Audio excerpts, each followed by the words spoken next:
Well, hello, and welcome to today's episode of Stream Stealers. I'm Mark Pikert, editor-in-chief of Playbill, and I'm very excited about today's guest, Michael Mosley, who, one, I saw in the Glass Menagerie when Judith Ivey did it off-Broadway as Amanda Wingfield. It was fantastic, stupendous. And two, he was recently in Sister Aimee, the indie movie mostly true, about Sister Aimee Semple McPherson, with whom I've long been obsessed, and is the reason Kathy Lee Gifford once called me a gift from God. We might get into that, we might not, I don't know. And he's going to be seen coming up next month on Fox's upcoming neXt, starring John Slattery. So let's bring him on. Hi, Mark, thanks for having me. Long list of credits. Thank you for coming. Oh yeah, no, I didn't come anywhere. I walked downstairs and I'm sitting in front of my laptop, and so this is the new norm. Fox gave me this light for these Zoom interviews. Does this look okay? Does everything look okay? Yeah, you look great. Okay, good. All right. I like that Fox. I like that Fox is taking care of you with that Disney movie. Yeah, they are. They definitely they're throwing it around. So neXt is coming up. So John Slattery has created AI that all of a sudden, too late, he realizes is probably the end of mankind. And so he gets bumped from his company. He's trying to figure out a way to stop it. And you play a Southern hacker who is working for the cybercrimes unit of the FBI. Yeah. He's kind of like he kind of has a checkered past, kind of maybe he might have had some affiliation with some kind of alt-right kind of organization. But we're not quite sure if he still stands by that kind of thing or not. But he definitely gets a lot of heat from those around him, which is rightfully so. Some of that voice is a little questionable. I mean, definitely very questionable these days.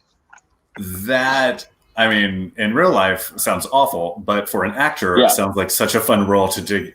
Well, it's not our job to judge these things. You know what I'm saying? It's like, as a consumer or as a citizen, I can judge all I want. But but when you're going to play the guy, you have to figure out what's going on in his head and in his heart. Yeah, of course. How many episodes had you filmed before pandemic shut everything down? We did 10, but we were like one of the first people to get Corona. One of our producers got it, and she was on set, and I remember she looked like she was sick. But back in the day, when you're sick, you just keep going. You know what I mean? That's what you do. Yeah. You don't let your brain, you don't let yourself be sick. You have to work. The show must go on. So nobody blamed her or anything like that. Nobody knew what this thing was back then. But we were really lucky. We wrapped our final episode. They put us on a plane and sent us back home. And then we found out that someone had been sick on set. And then we quarantined ourselves. And we've been sitting around. I mean, the whole country, everybody's been sitting on their ass ever since. Where were you filming? We were in Chicago. Nice. You ever been? Yeah, I love Chicago. Yeah, Chicago's great. We were in Chicago in the winter, so that's not the time to be in Chicago. Chicago in the summer is a lot of fun. but I love Chicago. I did a show called Sirens that we shot in Chicago, and so I was out there for a couple of years, and I really came to love that town. I'm from Iowa originally, and so my dad put a White Sox hat on my head when I was born. So Chicago's always had a place in my heart. I totally forgot about Sirens. I loved that show.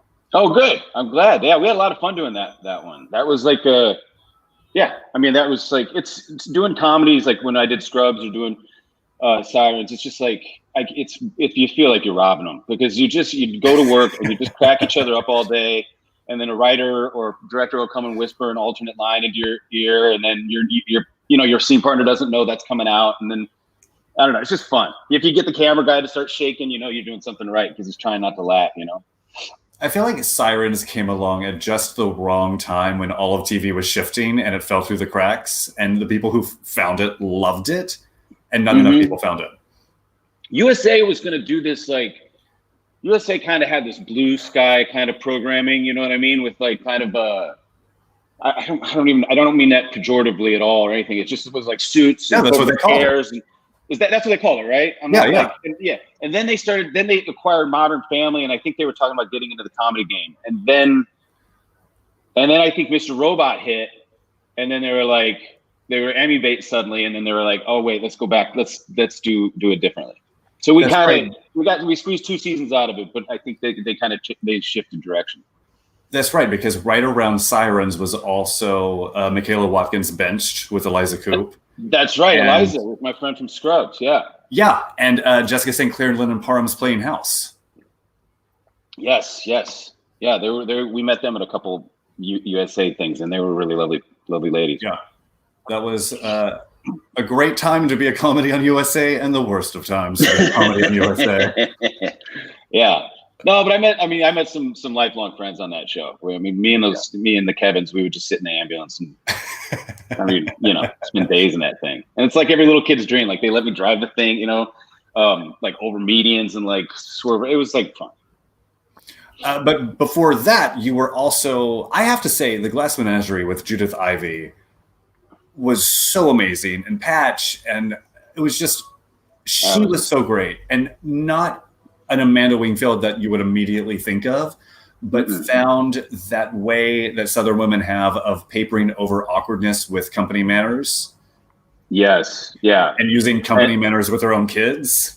Right, and the judginess and everything, and just like so disappointed in everybody. And like, yeah, that was a really magical thing. I mean, that was probably the best play I've ever gotten to be a part of that I can think of. I mean, it was just, it's Tennessee Williams, and it's like The Gentleman Caller is like, I don't know. I didn't, sometimes he can kind of be this like prop, like he's just kind of this thing that gets planted in the middle of this family, and it's all about them kind of circling around him. And so it was fun to kind of for him to kind of get to like, I don't know. I just had fun tinkering with that guy, and then Kira Keeley, who was our Laura. It was fun. It was just a really fun, beautiful thing. We got to do it. We got extended, and people seemed to get a kick out of it. It's good to be back in New York. It was great, I have to say. Well, thanks, man. Do you miss doing theater? I do, but I've been doing film and television now for so long. Like I'm kind of scared now, to be honest. Like I don't. You've got craft services now. When are we gonna have theater again? This is so sad. I know. I mean, maybe outdoor. We'll do outdoor theater now for next year. That's all the rage. Yeah. Just maybe not in Chicago in the winter. No. Real quick theater. If it's in the winter, I'll have to be like Quibi. I don't know. I'm getting an image of an immersive Frozen, the musical, in Chicago in like February. So the first one's free, producers. Maybe that's what it is. But I also have to talk about Sister Aimee because I'm long obsessed with Sister Aimee Semple McPherson. Yeah, I didn't even know anything about her until I got the script. I love that movie. I love that movie. Oh, thanks. Yeah, that was so fun. That was such a fun little boob to get to play. That guy was such a, with his like, his his kind of like he kind of has this masculinity like prop. That he's trying to kind of exert himself on these women who are clearly more celebrated and more capable and tougher and like more, like just absolutely 100% his superior. But for some reason he is kind of trying to wield this. But anyway, I don't know. I didn't know anything about that until I auditioned for it, and then I got it. It's fun. We shot in Austin and then did a lot of those exteriors in Santa Fe. So they got a lot of big, beautiful mountain shots. Yeah, I mean, that's one of the great things about watching indie movies for the last 10, 15 years.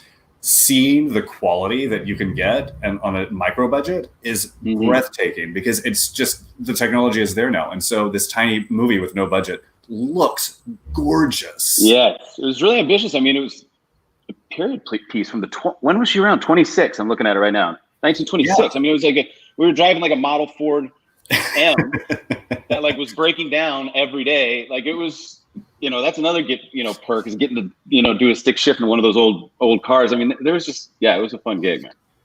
Yeah. And Anna Margaret Hollyman was great as Aimee. Yeah, she was. And that was another trip, where we were riding around in that car the whole time, just busting each other's balls, like trying to crack each other up all day. It was fun. So to go back to the thing that you're actually here to talk about, how did neXt come around for you? neXt, I just got the script and it was not like anything I had read. It like really cooked and it was really kind of heady I was waiting for a pilot to get released from a pilot, and I went in and it was looking like a pilot wasn't gonna go, and so I went in for these guys. They kind of let me come in, even though I was in second position or whatever. They were in second position or whatever they call that.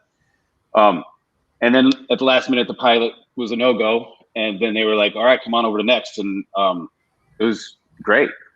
And it's like a heady cyber thriller type of thing. The clock's ticking and there's a cliffhanger at the end of every episode. It's something I haven't really done before, which is fun. Nice. Being part of that, these Avengers, this team, team of misfits that are like going after this kind of faceless but bloodless bad guy, which is this AI, which is kind of, it's cool. It's a villain that doesn't have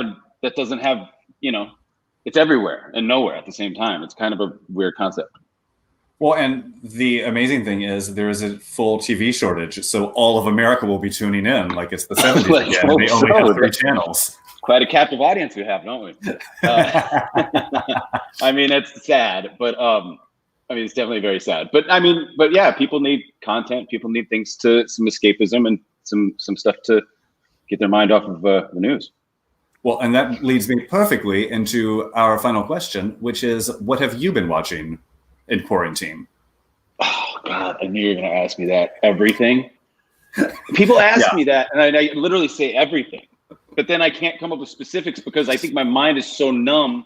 I watched Hamilton like 5 times because I was like, I saw it once at Pantages here in Los Angeles, but everybody had been talking about that cast and that ticket and that it was like the toast of the town, and so I wanted to. I was kind of like studying it. I was just like, so what? Let me look at this. I mean, it's amazing. It's a fascinating thing. The Mandalorian was really dope. I'm not really into sci-fi stuff so much, but yeah, documentaries, everything.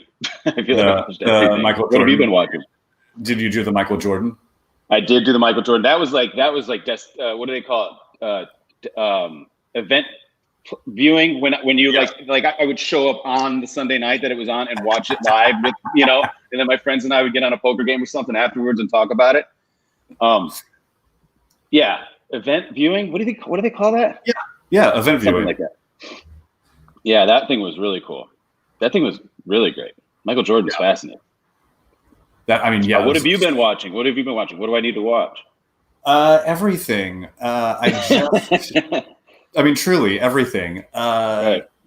Anything that premiered this summer, I have seen, except I May Destroy You, because I was waiting until it finished. So the HBO, Michaela Cole.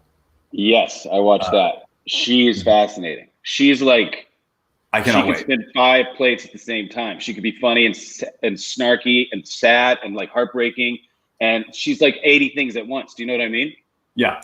I'm so excited. I didn't want to the week to week wait. I just couldn't handle that in the middle of everything. You just wanted to eat it like popcorn all in one day in your underwear or something? Yeah. I will say I also watched all of Brave New World on Peacock in a single day. What's that? I haven't watched that. Harry Lloyd stars. It's the adaptation of the Aldous Huxley novel about a utopia that's made. Oh yeah, I've read the book. Yeah. It's great. It's really great. Demi Moore is there as like a boozy mom. Great. That sounds great. So yeah, check it out. I will. I started watching something called Raised by Wolves that Ridley Scott is directing, but I don't think he created it. It's about some dystopian future again, where I don't know. It's crazy. Is that? It's on Max. It's on HBO Max. HBO Max came in and shook up the snow globe, didn't it? Right there at the end, right there. HBO Max. I was like, oh my god, do I really need this? And then I started flipping through the movies. I was like, oh my god, it's literally every movie that I've wanted to watch for the last 10 years. Yeah, that was clever timing. All right, neXt premieres on Fox October 6th. I don't know what time yet. They didn't tell us all that, but I've seen. They've been really cool at Fox. They just got a new head of the network. He came over from AMC. He's a really cool guy. And they released, they gave us 5 episodes. And I don't think I've ever been given 5 episodes before we started shooting. And me and the cast have watched it and Zoomed about it. And I'm not joking. Like, we're all like kind of pumped. I mean, we all think this thing might have wheels. It's fun and it cooks and the work in it is really great. We were all kind of, at first we were all kind of coupled up over here, over there. So we didn't get to see what everybody was doing until like all the Avengers come at the end, to kind of help. And so that's when we kind of all got to see each other's work. But so we're getting to see it all for the first time. And I think we're all kind of, pleasantly surprised. And hopefully this thing, I really think people will like it. It should be fun. Tune in. Nice. And who cares what time things air live? Nobody does that. I guess it doesn't matter anymore, does it? Unless it's the Michael Jordan documentary. Unless it's that, yeah. Yeah. Sopranos. That's back in the day we used to do that but yeah. Not anymore. Not anymore. And I think we're going to Hulu. I think we'll be streaming somewhere Nice. after it airs. Yeah. Mm-hmm. Well, now TV's on my time. Yeah, exactly. Don't tell me when I can watch things. I choose. I say when. I say where. Yeah, exactly. I think that's why so much of live TV now is like competition-based stuff. It's like it's got to be, you're going to get thrown off the dancing. You're going to Dancing with the Stars, or thrown off the stage, or thrown off the island, or you're not going to get a rose. It has to be competitive. It has to be like a sport. So that way I have to watch it now, because otherwise, if it's narrative, there's no reason. I want to watch 5 of them. You know what I mean? With my, in my bed. Yeah. Michael, thank you so much for joining me today. Hey, Mark, thanks for having me, man. Thanks for getting the workout. Please, my pleasure. And guys, tune into neXt when it premieres on Fox on October 6th, or whenever you desire to watch it. Exactly. I'm not here to tell you when. All right. Thank you guys for watching. Michael, thank you so much for joining me today. And everyone enjoy their days.